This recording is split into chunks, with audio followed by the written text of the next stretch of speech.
இன்றைக்கு நம்ம ஆட்சியை இழக்கல, நம்முடைய தயவுல தான் ஆட்சி நடந்துகிட்டு இருக்கு. நம்ம தலைவர் தயவு தான் இன்னைக்கு ஆட்சி நடந்துகிட்டு இருக்கு.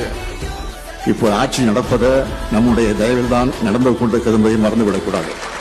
அவங்க தயவால தான் நம்ம ஆட்சி நடக்குதான். மக்கள் தயவால இந்த ஆட்சி நடந்துகிட்டு இருக்கு. மனசாட்சி உள்ள சக்திகளோட ஆதரவால இந்த ஆட்சி நடந்துகிட்டு இருக்கு. நாங்க தான் அனுப்பி வச்சோம் அப்படின்றாங்களே. அனுப்பி வச்சவங்களுக்கு மினிஸ்ட்ரியில இடம் கொடுத்தா ஏன் கதறீங்க? ஏன் இவ்வளவு கோபம்? ஏன் இவ்வளவு கதறல் சார்? இதுல இன்னொரு முக்கியமான விஷயம், மார்க்சிஸ்ட் கம்யூனிஸ்ட் கட்சி நமக்கு ஆதரவு கொடுத்தது சுயேட்சையா எடுத்த முடிவுன்னு சொல்றாங்க.